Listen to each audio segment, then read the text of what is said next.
Hello दोस्तों, सभी को राधे राधे, नमस्ते, प्रणाम। और बताइए सब लोग कैसे हैं। उम्मीद करती हूँ सब लोग स्वस्थ होंगे, मस्त होंगे, अच्छे होंगे, अपने अपने कामों में व्यस्त होंगे। देखिए सुहाग गीत है पुराने अंदाज में। वीडियो अच्छा लगे तो लाइक सब्सक्राइब ज़रूर करिएगा और ज़्यादा से ज़्यादा सपोर्ट बनाए रखिएगा।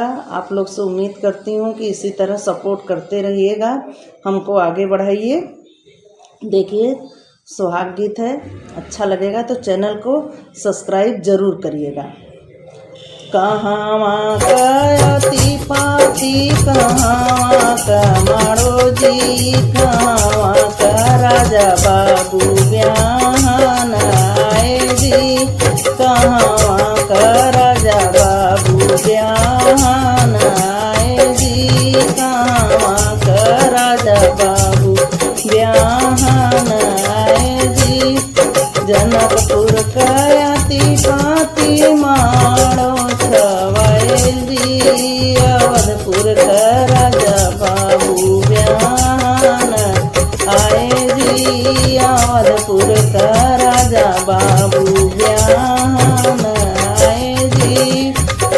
ले आवा पीताम्बर झारी के बिछावा जी, बैठा समाधि राम मोचिया मुरेठी जी, बैठा समाधि राम मोचिया मुरेठी जी। कोरवा में बैठाई दुल्हे हो चनन लगाई जी, कोरवा में बैठल दुल्हे चनन लगाई जी।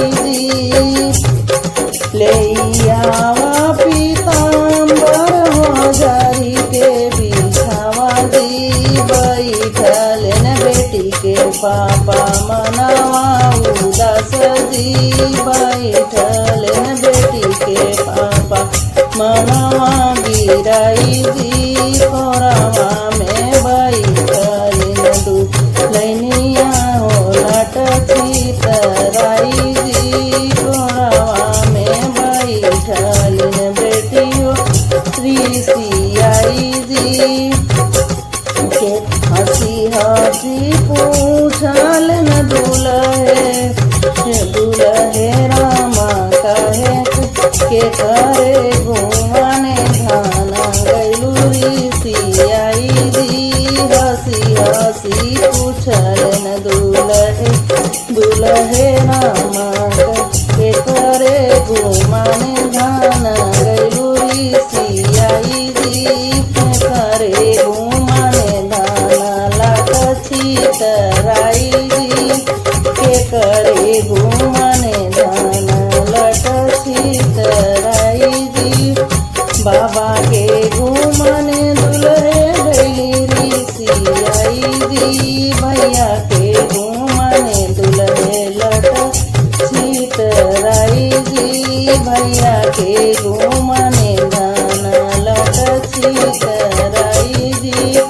छोड़ा छोड़ा मोरी धान भैया का घुमन जी, छोड़ा छोड़ा मोरी धान बाबा करिसियाई जी।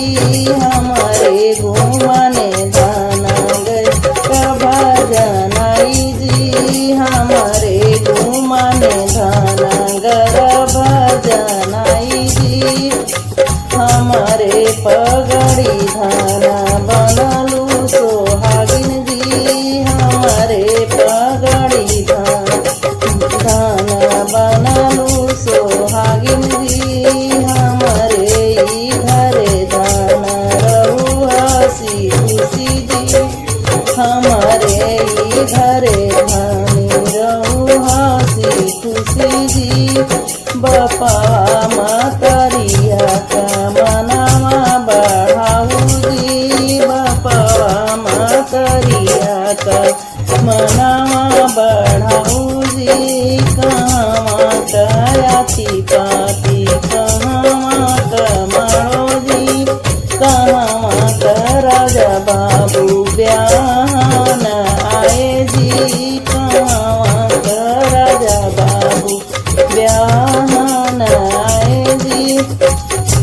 कपूर कायाति पाती मारो छवाई जी, अवधपुर का राजा बाबू ब्याहन आए जी, अवधपुर का राजा बाबू ब्याहन आए जी। सभी को अपने चैनल में तहे दिल से धन्यवाद करती हूँ। सभी को राधे राधे।